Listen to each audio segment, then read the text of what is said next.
diajak ke Suryalaya dalam keadaan mabuk tuh, nggak wudhu. Nah, boro-boro wudhu, lalu dia mabok. Di mobilnya itu ada minum-minuman. Lalu ditalkinlah, dia ternyata ngajak preman-preman setempat sampai 6 orang sampai Suryalaya. Lalu dia merasa tertipu oleh Pak Slamet. Mat, katanya dukun, kok masjid gitu kan? Oh, ini masjidnya tuh, rumah dukunnya sebelah situ depannya tuh. Ya Allah. Pas ditalkin, Dakot nggak mau nunduk ngeliatin pangarsa Abah gitu kan, karena dia itu, kata dia dulu, orang ngelihat matanya aja udah takut.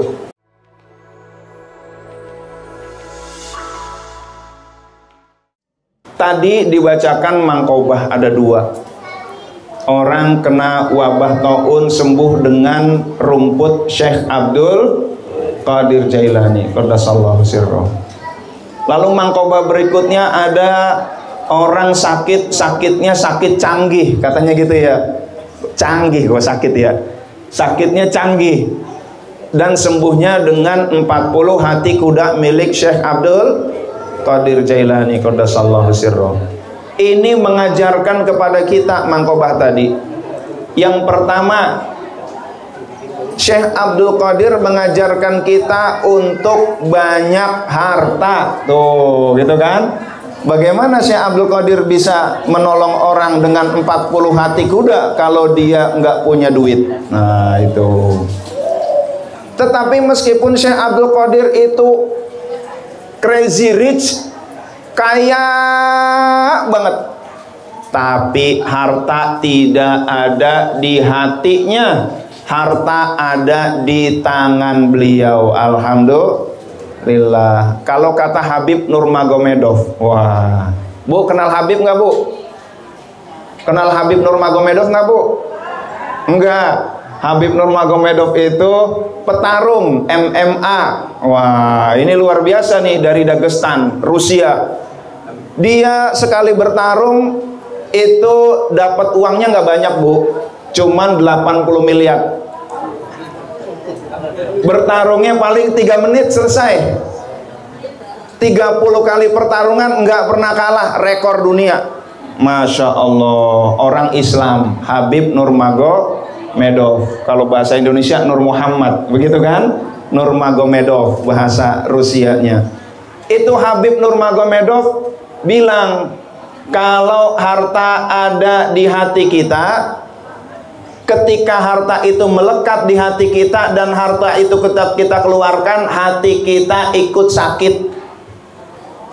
Tapi kalau harta itu ada di tangan kita, dengan mudah tangan kita membagikan kepada orang lain. Alhamdulillah. Itu Syekh Abdul Qadir Jailani qaddasallahu sirroh. Beliau memberikan contoh kuda mewah. Mungkin zaman sekarang itu kudanya apa ya kira-kira ya? Alphard lah gitu ya. Ini Alphard, 40 Alphard membiayai penyakit orang yang benci kepada beliau. Masya Allah. Sekaligus ini juga tambi kudu asih kajalma anu mikangewa kamane, harus menyayangi orang yang membenci. 40 Alphard, satu Alphard berapa kira-kira harganya ya? Gope mah yang bekas.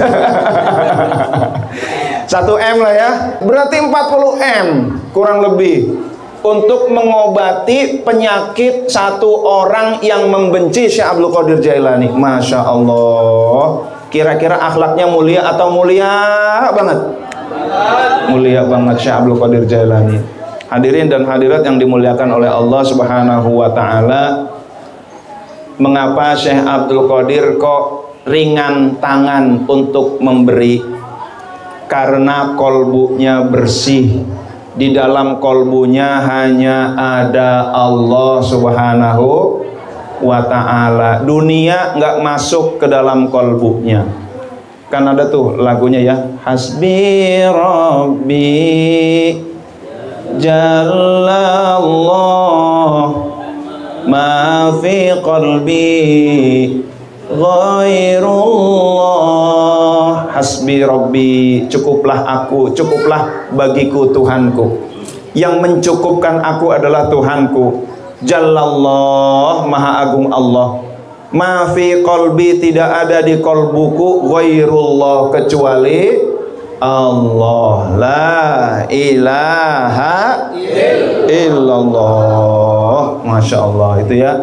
Hadirin dan hadirat yang dimuliakan oleh Allah, saking bersihnya kolbu beliau, dunia nggak ada di kolbu beliau, adanya di tangan beliau. Sahabat Abu Bakar Siddiq berdoa, Allahumma ja'alid dunya fi aidina wa la taj'alha fi qulubina. Ya Allah, jadikan dunia ada dalam genggaman kami, ada dalam kekuasaan kami. Jadikan tangan kami banyak dunia. Wala taj'alha fi qulubina, jangan jadikan dunia ada dalam kolbu kami. Maka sahabat yang dijamin masuk surga ada 10. 7 orang diantaranya adalah sahabat kaya yang hobi bersodakoh. Abu Bakar Siddiq itu seorang pedagang. Beliau nggak boleh dengar ada budak disiksa padahal budak itu muslim. Kerjaannya memerdekakan budak.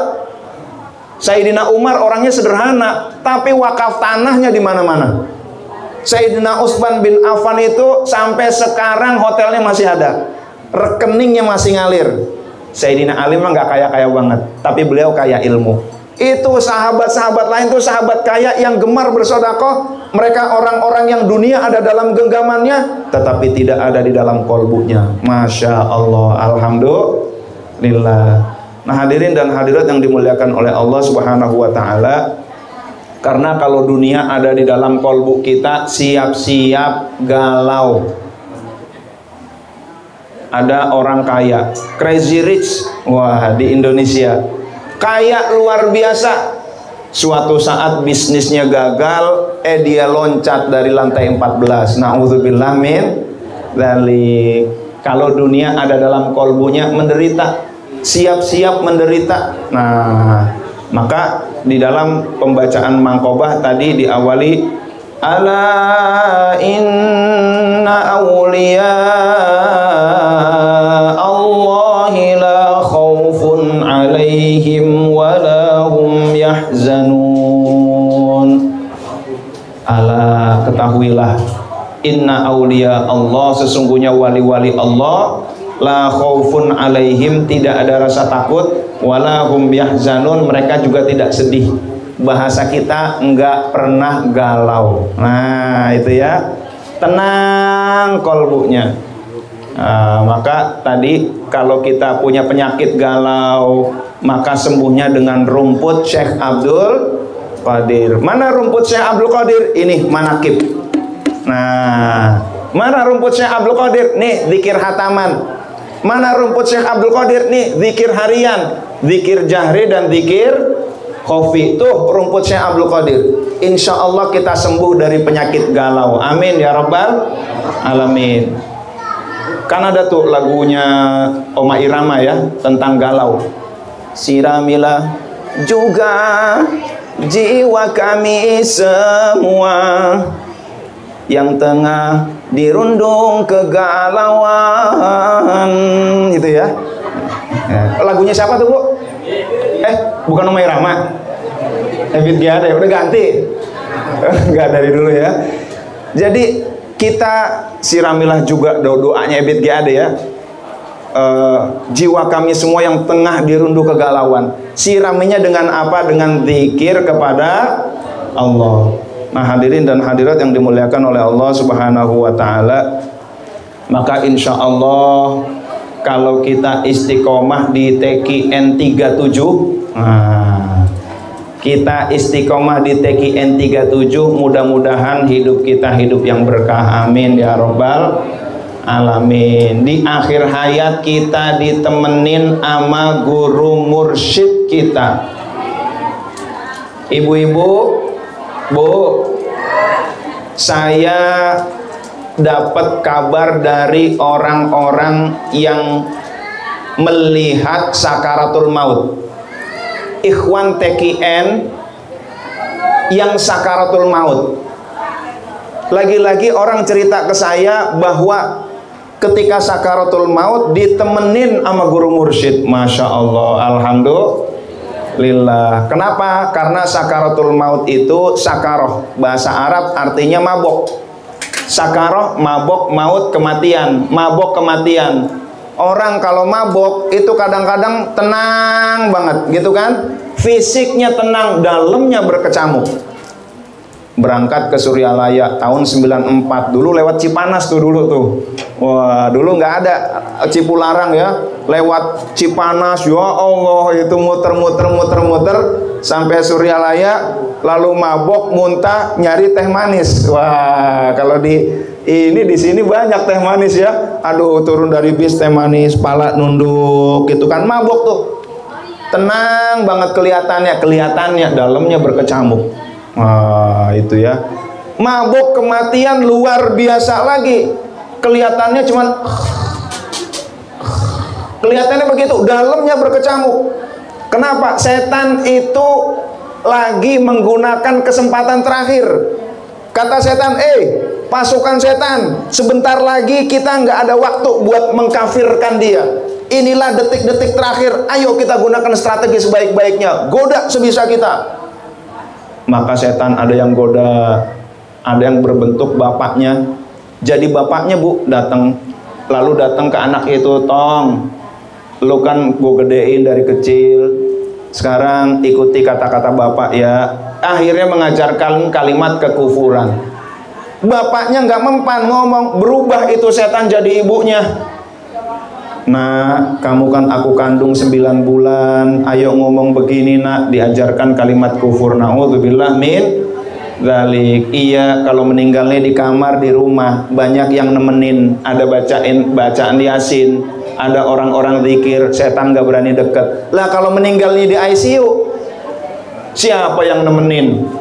Disitulah peran guru mursyid dalam kitab Mizanul Kubro. Jadi Bapak Ibu, yang namanya tugas mursyid itu bukan ece-ece. Tugas mursyid itu bukan sekedar bimbing zikir, tetapi mendampingi di beberapa fase kehidupan kita, termasuk di fase kematian. Ada teman saya orang Jakarta Utara, adiknya sakit, udah stadium 4 dia kanker. Lalu dia nanya kepada Ustadz Wafi, gimana nih adik saya sakit begini? Talkin, kata Pak Wafi. Akhirnya ditalkin. 2 minggu kemudian adiknya masuk rumah sakit, dikasih tahu sama kakaknya, Dek, ini kamu yang tadi talkin itu sesungguhnya kamu ditalkin sama ini nih, Pangersa Abah Anom silsilah ke-37. Nih yang nalkin kamu sesungguhnya ini. Tadi wakil talkin hanya minjem mulutnya, yang nalkin sebenarnya ini. Lalu ketika di rumah sakit 2 minggu kemudian itu si orang yang kena kanker tadi sakitnya makin parah. Lalu kata dia bilang sama kakaknya, kak itu tadi datang. Siapa yang datang? Itu yang memberikan talkin. Siapa? Pak Kiai Wafiuddin. Bukan, itu yang ada di gambar datang. Datang. Tak lama kemudian dia dipanggil oleh Allah Subhanahu wa ta'ala. Tuh ibu-ibu, hati-hati kalau di akhir hayat itu bisa jadi setan menggoda kita dengan berbagai cara. Itulah injury time, waktu yang menyakitkan. Kalau injury time dalam sepak bola itu seluruh pemain berusaha semaksimal mungkin.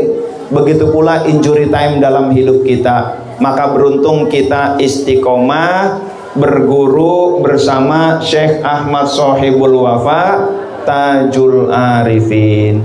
Insya Allah murid-murid yang istiqomah zikir, istiqomah di bawah bimbingan beliau, insya Allah di akhir hayat saat kita menghadap Allah, insya Allah didampingi oleh beliau. Amin ya Rabbal Alamin. Itu baru salah satu contoh kasus. Banyak teman saya orang Bintaro juga begitu. Ketika ada ikhwan yang sedang sakaratul maut, dia datang ke rumah itu lagi dikelilingi, dan salah satunya yang mengelilingi adalah Syekh Ahmad Sohibul Wafa Tajul Arifin. Masya Allah. Itu ya hadirin dan hadirat yang dimuliakan oleh Allah Subhanahu wa ta'ala. Maka kita hati-hati, namanya cari guru mursyid. Jangan gara-gara hebohnya lalu kita berpaling dari guru mursyid yang benar ke guru mursyid yang abal-abal. Karena kalau guru mursyid yang abal-abal nggak akan menemani kita nanti di akhir hayat kita. Na'udzubillah min dzalik. Hadirin dan hadirat yang dimuliakan oleh Allah Subhanahu wa taala, Rasulullah Shallallahu alaihi wasallam bersabda, akmalul mu'minina imanan ahsanuhum khuluqa.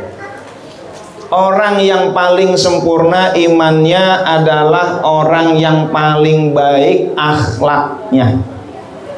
Jadi siapakah orang yang paling sempurna imannya? Apakah orang yang paling tinggi ilmunya, menyantrennya puluhan tahun? Belum tentu. Apakah orang yang sorbannya, jubahnya, gamisnya paling bagus, cincinnya paling bagus? Belum tentu. Apalagi ya pakaian. Apakah orang yang ibadahnya paling banyak udah pasti imannya paling tinggi? Belum tentu. Itu bukan ukuran iman. Maka kalau ada ini ada guru mursyid, gimana? Wah, ini ibadahnya luar biasa, nggak tidurnya 3 tahun. Ibadahnya kalau udah zikir luar biasa. Itu sholatnya luar biasa, zikirnya luar biasa, puasanya luar biasa. Nih orang imannya paling tinggi. Belum tentu. Nah, karena indikator iman itu bukan akhlak, bukan ibadah. Akmalul mu'minina imanan ahsanuhum khuluqa. Yang paling baik akhlaknya. Maka lihat akhlaknya. Kalau lisannya baik, paling baik itu insya Allah imannya tertinggi. Jadi jangan silau dengan ibadahnya. Ibadah banyak belum tentu iman tinggi. Tapi kalau akhlak bagus pasti imannya tinggi. Nah itu. Jadi kalau iman yang tertinggi itu, di dalam hadis Nabi Muhammad SAW, beliau bersabda, jaddidu imanakum, perbaharuilah iman kalian. Sahabat bertanya, dikutip dalam kitab Miftahus Sudur, kaifa nujaddidu imanana, bagaimana kami memperbaharui iman kami? Lalu Rasul menjawab, aksiru min qauli la ilaha illallah. Perbanyak mengucapkan la ilaha illallah. Maka kita perbanyak ucapan la ilaha illallah kita. Kalau ucapannya benar, sikapnya benar, akhlaknya benar, adabnya benar kepada guru, lama-lama la ilaha illallah ini dengan izin Allah membersihkan kolbu kita, meningkatkan iman kita. Makin lama iman makin tinggi, ciri-cirinya akhlaknya makin bagus. Maka di Tegal itu ada orang kepala preman, namanya Dakot. Dakot dulu, sekarang jadi kerjaannya main golf di Gunung Guci. Saya tanya Pak Dakot, kalau pagi-pagi ngapain aktivitasnya? Main golf. Wah, emang di Gunung Guci ada main golf? Ternyata nyapu, gitu kan? Oh, main golf itu nyapu. Iya. Beliau jadi petugas retribusi dan nyapu tuh pakai sapu lidi gitu. Oh, itu main golf. Iya, keren sih emang ya. Kita yang keren-keren aja lah, pakai bahasa gitu kan. Lalu itu dulu dia kepala preman. Yang namanya maksiat itu udah hatam 30 juz. Mau maksiat apa udah hatam. Minuman, cemen, judi, waduh udah pokoknya udah langganan lah. Ke Suryalaya beliau dalam keadaan mabuk. Ditipu sama Pak Slamet itu. Pak Slamet apalah gitu ya. Kot, gimana kalau kita berangkat ke dukun? Kata Pak Slamet begitu. Dukun, emang ngapain? Iya, kamu kan minum. Biar kalau kamu minum 2 kerat kamu nggak mabok. Biar kamu kalau berantem, kamu kan tukang berantem nih. Biar kamu kalau berantem sekali pukul musuhmu langsung tepar. Mau nggak? Nah, mau nih. Akhirnya diajak ke Suryalaya dalam keadaan mabuk tuh. Nggak wudhu. Nah, boro-boro wudhu. Lalu dia mabok. Di mobilnya itu ada minum-minuman. Lalu ditalkinlah, dia ternyata ngajak preman-preman setempat sampai 6 orang. Sampai Suryalaya, lalu dia merasa tertipu oleh Pak Slamet.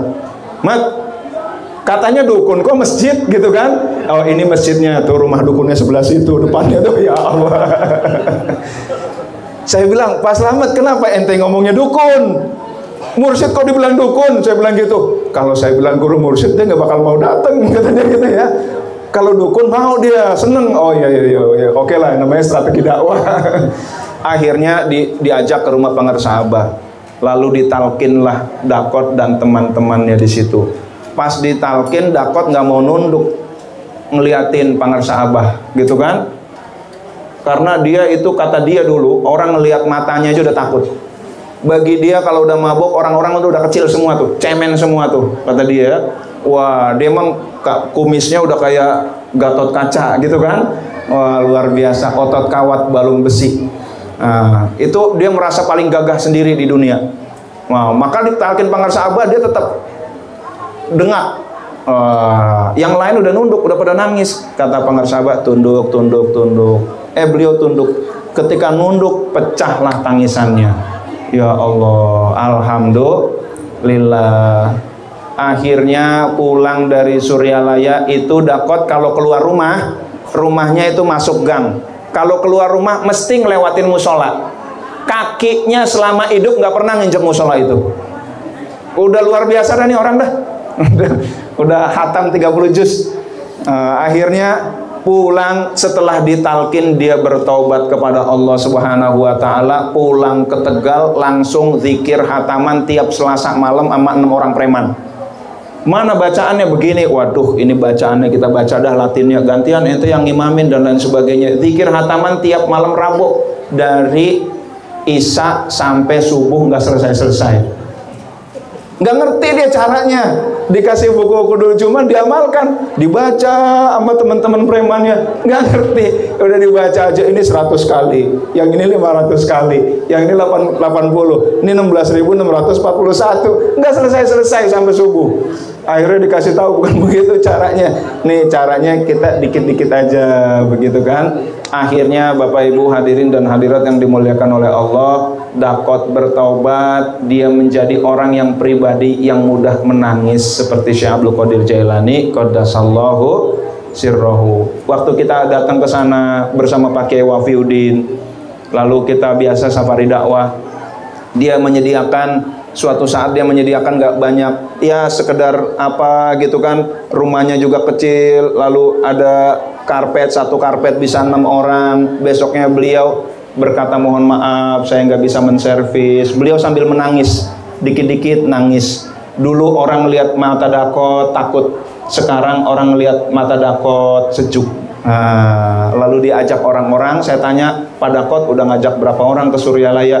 Ya alhamdulillah sampai sekarang sih kurang lebih 400 orang. Masya Allah, mantan preman tuh ya. Itu bukti bahwa la ilaha illallah meningkatkan keimanan, membersihkan kolbu. Matanya Dakot jadi bersih, mulutnya jadi bersih, tangannya jadi bersih, akhlaknya jadi bersih. Nah, muridnya aja begitu, apalagi gurunya. Maka hadirin dan hadirat yang dimuliakan oleh Allah, gurunya yaitu Pangersa Abah, kalau kita datang ke sana nggak usah dapat tausiahnya. Tahun 94 saya datang ke sana, kita duduk di aula nunggu beliau keluar. Tautonya pintunya digeser ke samping, lalu beliau keluar dengan jalan pelan-pelan, dipegang oleh tangan kanan kirinya. Beliau keluar, pintu dibuka, beliau keluar, beliau salam, assalamualaikum, gitu kan. Kami dengarnya baru dengar salam aja langsung nangis semuanya. Masya Allah, itu orang yang kolbunya sudah bersih, beliau kolbunya bercahaya. Alhamdulillah. Di sini udah pada ke Suryalaya belum semua? Ada yang belum? Wah, kalau belum mudah-mudahan Allah beri rizki untuk ke Suryalaya. Amin. Suatu saat rombongan ya Ustaz Ali ya. Masya Allah, alhamdulillah. Udah sering kali ya? Wah, sering, alhamdulillah. Nah, hadirin dan hadirat yang dimuliakan oleh Allah Subhanahu wa taala, maka mulutnya orang yang ahli zikir bersih, matanya bersih, tangannya bersih, akhlaknya bersih. Guru kita juga Masya Allah, itu akhlaknya luar biasa. Kalau kita dapat cerita-cerita tentang Habib Umar bin Hafidh ya, itu beliau seorang waliullah. Begitu pula guru kita. Kita dekat beliau, Masya Allah, udah nikmat banget. Menatap wajahnya aja udah nikmat banget tuh ya. Nadhrul alim ibadah. Memandang wajah alim, orang alim itu adalah ibadah. Nah, hadirin dan hadirat yang dimuliakan oleh Allah Subhanahu wa taala. Maka lisan beliau itu lisan yang bersih, lisan yang mencerminkan akhlak mulia. Ketika ada orang jelek-jelekin, zikir setan, kata beliau, kata ayahnya, zikir saya bukan setan, zikir saya la ilaha illallah. Ketika orang-orang mencacinya, wah dulu cobaannya banyak Bapak Ibu. Ada yang menuduh beliau itu meniduri wanita anak orang lain. Kamu meniduri anak orang lain ketika di sidang? Iya. Bagaimana tuh kok bisa? Iya, karena istri saya kan anak orang lain. Kata dia gitu ya. Enak aja beliau. Tenang aja tuh. Ya Allah, lisannya apapun yang disampaikan kesejukan buat kita. Nah, itulah guru mursyid. Maka kalau ada guru mursyid mulutnya keluarnya dajjal terus, itu bukan mursyid itu. Mursyid abal-abal, mursyid kok mulutnya kotor gitu kan. Lihat video-videonya, dajjal lagi, ini bukan mursyid nih. Mursyid itu lisannya itu yang keluar bersih. Bagaimana mau membersihkan orang lain kalau dirinya sendiri belum bersih? Maka tugas mursyid itu berat Bapak Ibu, hadirin dan hadirat yang dimuliakan oleh Allah. Ibu-ibu, bapak-bapak, khususnya ibu-ibu, saya mau tanya nih. Misal ya Bu ya. Ibu saya kasih uang 1 miliar, 1 triliun, boleh. Tapi dengan syarat belanja dulu di toko saya 100.000. Kira-kira mau nggak Bu? Mau bener Bu? Mau ya? Oke. Enak nggak kira-kira begitu? Enak. Begitulah perumpamaan orang yang dapat ijazah zikir. Orang yang dapat ijazah zikir itu sudah plus doa maunah dari guru mursyid. Doa maunah itu doa pertolongan biar istiqomah. Jadi kalau setelah diijazah Bapak Ibu kok bisa ngamalin zikir istiqomah, bukan hebatnya kita. Itu ijazah berikut doa. Tugas kita apa? Ngamalin di awal. Itulah 100.000 yang kita bayarkan. Sisanya itu 1 triliun 1 miliar itu dari beliau. Jadi kalau kita bisa mengamalkan 165 tiap habis sholat selama sekian tahun, kita sebenarnya upaya kita cuma di awal-awalnya doang. Bismillah, saya udah dapat ijazah, udah ditalkin nih oleh pengarsa Abah melalui wakil talkin. Saya niat memperjuangkan mujahadah untuk mengamalkannya. Diamalin sehari, 2 hari, 3 hari, 4 hari, seminggu, 40 hari.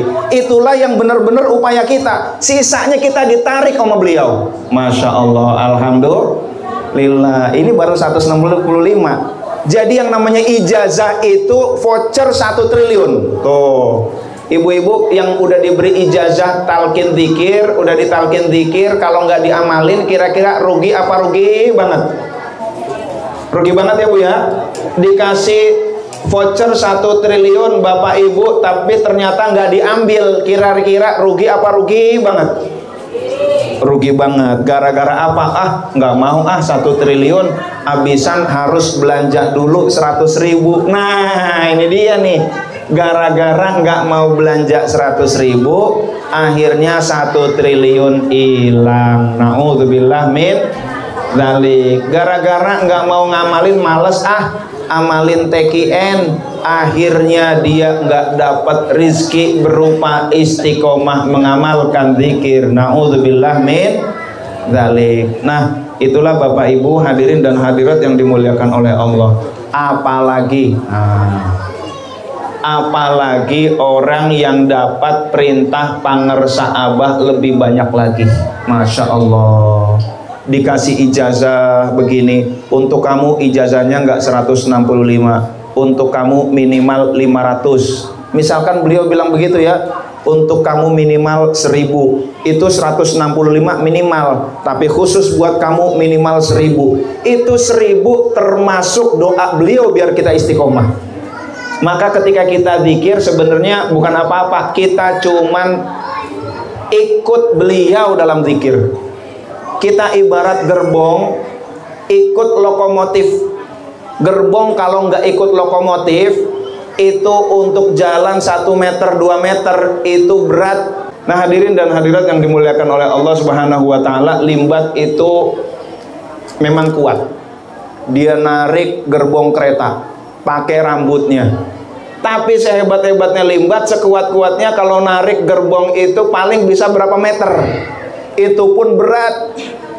Tapi gerbong kereta yang nyambung ke lokomotif. Nah ini, dia dalam waktu 1 jam bisa ratusan kilometer. Jadi kalau kereta Shinkansen itu, kereta Jepang itu 400 km per jam. 1 jam 400 km, berarti kalau dari Tangerang kemana ya? Berarti Semarang nyampe gak tuh? Ya, lebih ya. Kurang lebih dari Tangerang ke Semarang lah, 400 km per jam. Kereta Shinkansen. Itu gerbong kok bisa secepat itu? Itu kok gerbong bisa melaju sejauh itu? Satu rahasianya gerbong itu, dia pegangan ke lokomotif. Dah itu aja. Dan jangan ngerem, gitu ya. Jangan ngerem. Udah ditarik kok ngerem. Nah ini dia. Yang penting gerbong itu jangan ngerem, ditarik mau, gitu. Kalau udah mulai males ke majelis dzikir, namanya ngerem. Gue nggak mau ke majelis dzikir, saya nggak mau ke jamaah. Ini ditarik tapi ngerem namanya. Nah itu ya. Padahal dapat isyarat-isyarat dari guru, nggak dilaksanakan. Ini ditarik tapi ngerem. Padahal udah mimpi berjumpa guru, disuruh begini, disuruh begitu, nggak dilaksanakan. Ditarik tapi ngerem. Nah itu. Jadi kalau guru sudah memberikan isyarat-isyarat, perintah-perintah, lepas remnya. Tugas kita satu, pegangan kepada lokomotif. Nah itu, maka kita akan melaju dengan cepat. Kita bisa menempuh jarak yang jauh. Tugas kita pegangan. Itulah yang bahasa Arabnya disebut robitoh. Nah itu. Jadi robitoh itu sebenarnya kita pegangan. Udah itu aja tuh. Jadi kalau niat saya bisa zikir banyak, nih saya buktikan saya bisa zikir banyak, itu sebentar ngantuk tidur, nggak bisa banyak tuh zikir. Bismillah, saya niat membersamai guru, pegangan ke guru. Bismillahirrahmanirrahim. Yang penting kita lakukan langkah awal aja. Ilahi anta maqsudi waridhaka matlubi a'tini mahabbataka wa ma'rifatak. Kita membersamai guru aja udah. Nggak usah macam-macam saya bisa zikir, enggak bisa. Kita pegangan sama guru aja. Dah, pegangan. Udah ditarik tuh. La ilaha illallah. La ilaha illallah. Tahu-taunya sekian ribu nggak kerasa. Nah, itu ya. Tugas kita apa? Pegangan. Udah, pegangan aja. Jangan sombong-sombong bisa zikir, nggak bisa kita nih. Nggak bisa kita membersihkan kolbu. Tugas kita cuma pegangan doang. Nah, Abah mohon izin, mohon ridho, aku ikut pangarsa Abah, gitu kan? Habis itu biarkan diri kita lepas rem kita ditarik oleh beliau. Masya Allah, alhamdulillah. Maka jangan katakan kita bisa zikir sekian ribu, nggak bisa. Kita paling baru 30 udah tidur. Kita bisa begitu karena ditarik sama beliau. Itulah guru mursyid. Masya Allah. Kira-kira bersyukur nggak kita punya guru mursyid? Bersyukur. Kalau nggak punya guru mursyid nggak bisa nih sholat sunnah banyak begini, nggak bisa istiqomah zikir begini, nggak bisa. Udah, jangan sombong. Di dalam Al-Quran, falaula fadlullahi wa rahmatuhu ma zaka minkum min ahadin abada illa ayyasha Allah. Kalau bukan karena rahmat Allah, anugerah Allah, tidak ada satupun dari kalian yang bisa membersihkan kolbu kalian, kecuali itu dikehendaki oleh Allah Subhanahu wa ta'ala, berkahnya guru. Maka Rasulullah Shallallahu Alaihi Wasallam mengajarkan, ya hayyu ya qayyum bi rahmatika astaghits aslih li sya'ni kullah wala takilni ila nafsi tarfata ainin. Beliau mengajarkan kepada kita ya hayyu ya qayyum. Ini juga zikir yang kadang-kadang diijazahkan juga pengaruh sahabat. Saya nggak dapat banyak ijazah dari pengaruh sahabat. Udah la ilaha illallah aja gak habis-habis, gitu kan? Kata Bruce Lee, saya lebih takut orang punya 1 jurus dilatih 1000 kali daripada orang punya 1000 jurus dilatih 1 kali. Udah satu ini dilatih 1000 kali itu udah cukup dah. Nggak usah katakanlah pengen dapat enak kayaknya itu Pak Slamet ikhwan lama dapat banyak dari pengaruh sahabat. Enggak, ini udah luar biasa nih, udah paling luar biasa, diamalin nggak habis-habis. Nah, kalau mau ngamalin zikir misalkan sehari berapa ribu boleh juga, namanya makin banyak makin bagus. Biasanya kalau beliau memberikan talqin, amalkan zikir ini minimal 165 kali, minimal 165 gitu. Biasanya beliau mengulang itu minimal 165 kali 165, kata beliau begitu ketika menalkin. Makin banyak makin bagus. Nah, ada begitunya tuh. Itu makin banyak makin bagus, itulah yang kita amalkan. Caranya jangan ngandelin sendiri, bangkrut. Nah, caranya berpegangan kepada mursyid. Nah, itulah silsilah kita. Kalau fisik kita punya silsilah Abdul Latif bin Muhammad Ahsan bin Datim bin Ahmad Warja bin katakanlah begitu, itu silsilah fisik. Silsilah qiraah, Abdul Latif mendapatkan sanad dari A, mendapatkan sanad dari Rasulullah Shallallahu Alaihi Wasallam. Silsilah keilmuan, Abdul Latif menyantren di pesantren As-Siddiqiyah oleh Kiai Nur Muhammad. Kiai Nur Muhammad menyantren ke Lirboyo. Lirboyo menyantren ke Syekhuna Khalil. Syekhuna Khalil belajar dan lain sebagainya. Itu sanad keilmuan. Sanad spiritual, Abdul Latif belajar dari Syekh Ahmad Shahibul Wafa Tajul Arifin. Nah, ini ada sanadnya. Jadi kita itu bersanad. Kita ini gerbong, tinggal pegangan ke gerbong sebelumnya. Jangan pegangan ke gerbong yang mati gitu ya. Iya, gerbong yang mati nggak bisa narik kita. Ini gerbong ini mewah loh, gitu kan? Aksesorisnya hebat, dalamnya parfumnya luar biasa, dekorasinya luar biasa. Tapi gerbong itu nggak bisa narik, itu percuma. Meskipun mewah, gerbong dari emas, masuk ke situ kita dikasih uang banyak gitu ya. Jangan ikut karena gerbong itu nggak bisa narik kita. Nah, itulah Bapak Ibu hadirin dan hadirat yang dimuliakan oleh Allah. Saya lanjutkan hadis Nabi. Ya Hayyu ya Qayyum, wahai yang maha hidup, wahai yang maha tegak. Birahmatika astaghits, dengan rahmatmu lah aku mohon pertolongan. Aslih li sya'ni, perbaikilah kondisiku, keadaanku, kullahu, kesemuanya ya Allah. Wala takilni ila nafsi, janganlah membuat aku menyerahkan kepada diriku torfata ainin, meskipun sekejap mata. Begitu pula dalam ibadah, jangan menganggap kita bisa. Jangan ngandelin bahwa kita kuat ibadah. Jangan merasa mampu, serahkan kepada Allah Subhanahu wa ta'ala meskipun sekejap mata. Jadi orang yang merasa bisa zikir biasanya zikirnya dikit. Tapi kalau orang saya nggak bisa apa-apa, tugas saya cuma pegangan aja sama guru, ditarik ribuan zikirnya. Masya Allah, alhamdulillah. Yang penting kalau merasa bisa itu berarti rem tangannya ditarik sama dia, diangkat, ngerem dia, merasa bisa gitu. Seandainya zikir pun zikirnya nggak masuk, zikir udah banyak tetap aja nggak mencerminkan kebersihan kolbu. Nah itu ya, zikirnya sih banyak, ibadahnya banyak, tetapi dia merasa bisa, maka yang ada adalah kesombongan, yang ada adalah keagungan dirinya sendiri. Dia tidak mengagungkan Allah Subhanahu wa ta'ala. Nah itu, makin tinggi ibadahnya makin sombong dia. Makin tinggi ibadahnya, yang ditinggikan bukan Allah, dirinya sendiri. Namanya makin lama makin panjang, gitu kan? Ya Allah, ya Allah. Hadirin dan hadirat yang dimuliakan oleh Allah, maka makin aus terhadap pujian-pujian.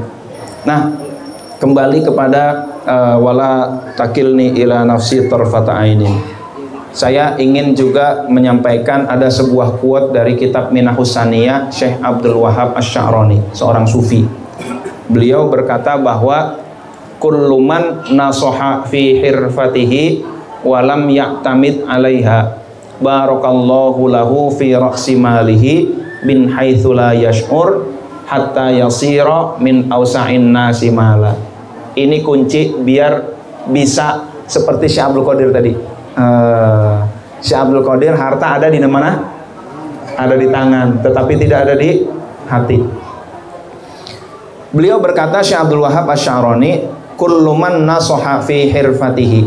Siapa orang yang benar kerjanya, kerjanya sebaik-baiknya, walam ya'tamid 'alaiha, tapi tidak ngandelin kerjaan. Nah, begitu pula dalam ibadah. Ibadah dia coba sebaik-baiknya. Ketika ibadah pakai parfum, ketika ibadah sorbannya dipakai, gitu kan? Sebaik-baiknya. Walam ya'tamid 'alaiha, bahkan pengersa abah mandi dan lain sebagainya, gitu kan?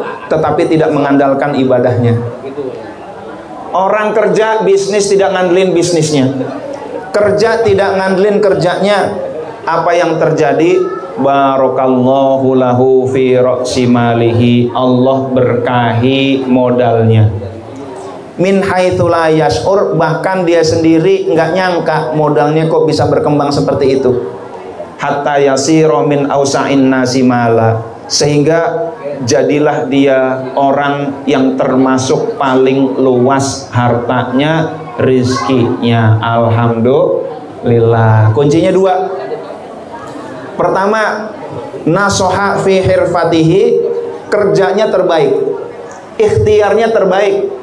Walam ya'tamid 'alaiha, tapi tidak bergantung kepada ikhtiar. Dia ikhtiar terbaik dan bersandar kepada yang maha baik. Nah, itu. Maka berkah. Contoh Siti Hajar. Siti Hajar itu beliau nyari air.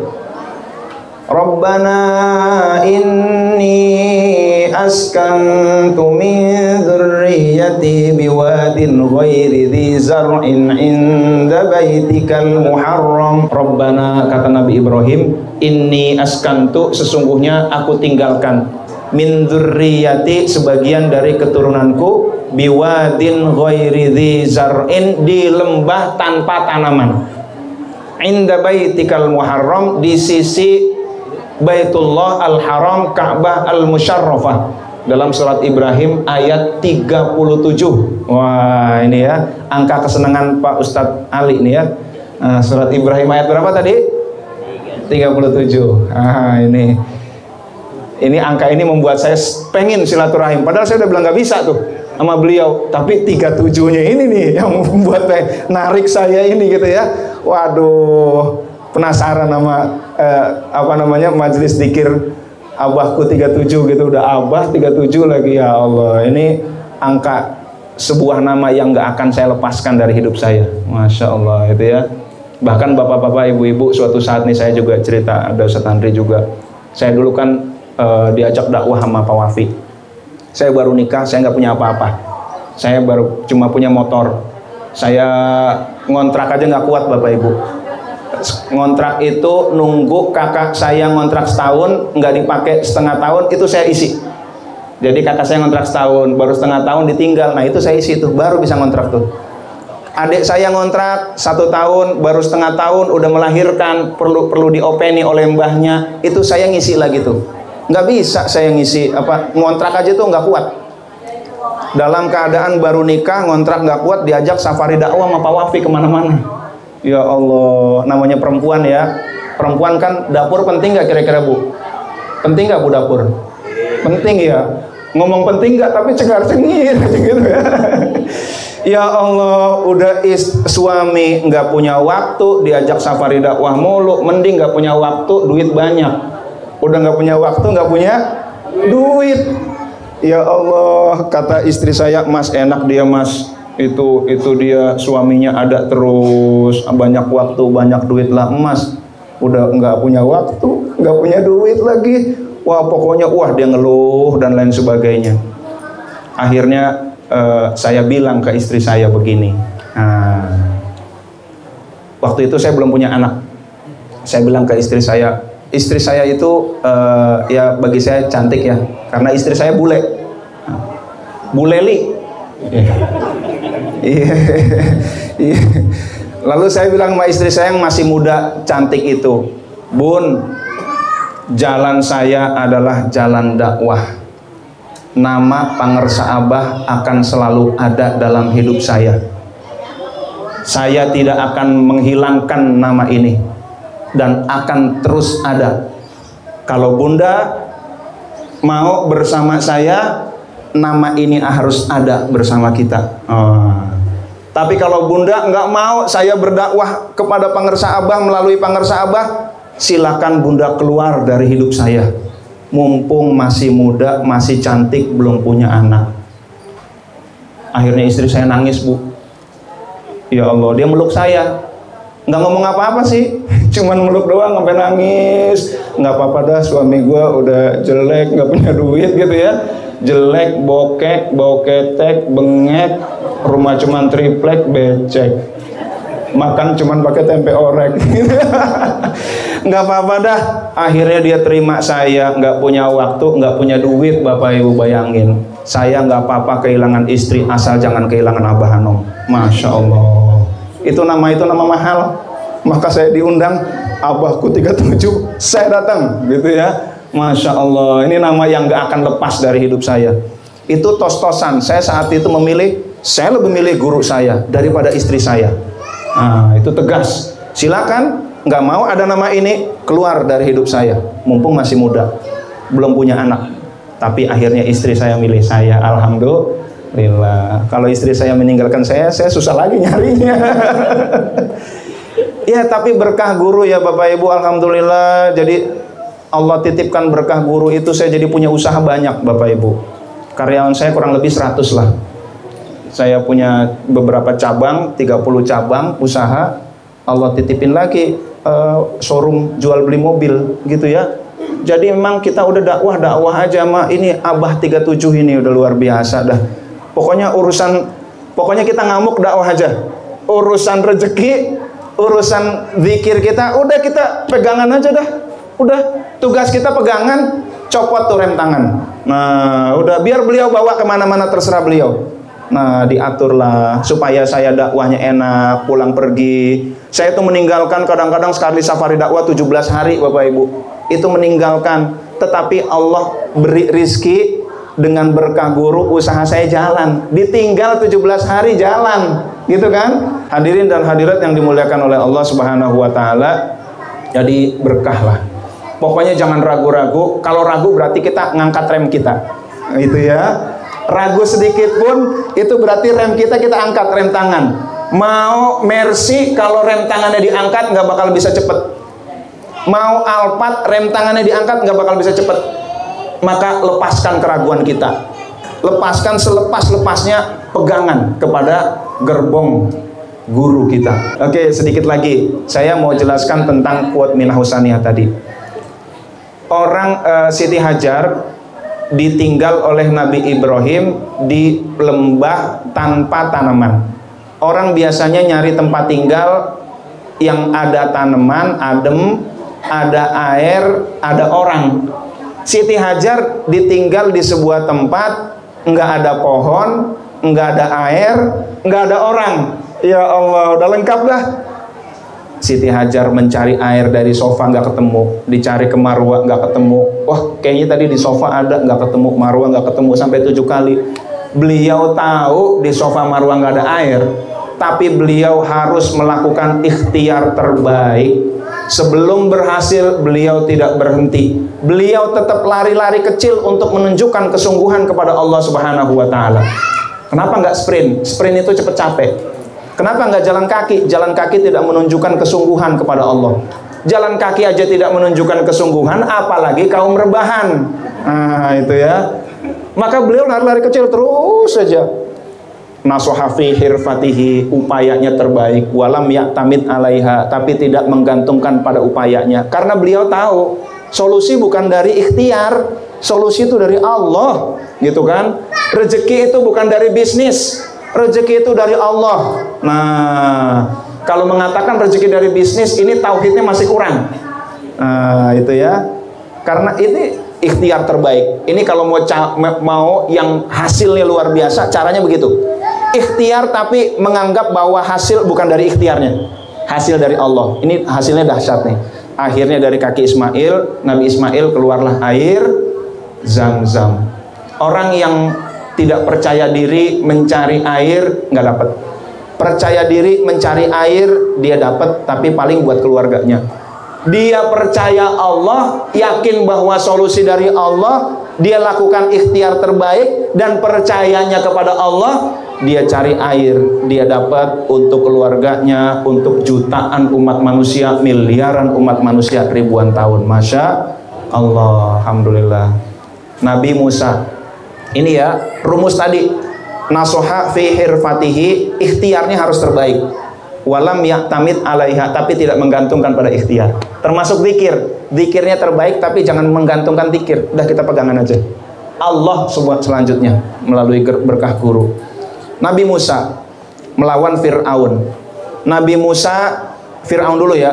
Fir'aun terdiri dari pasukan yang terlatih, logistik berlebih, kendaraan tinggal pilih, senjata canggih. Melawan Nabi Musa, orang yang lidahnya keluh, senjatanya cuma tongkat terbuat dari kayu, berisi pasukannya cuman budak-budak yang sudah layu. Saya mau tanya, kira-kira pantasnya menang Fir'aun atau menang Nabi Musa? Pantasnya menang Fir'aun, nggak ada apa-apanya Nabi Musa. Tapi Nabi Musa di belakangnya tentara Fir'aun, di depannya lautan luas.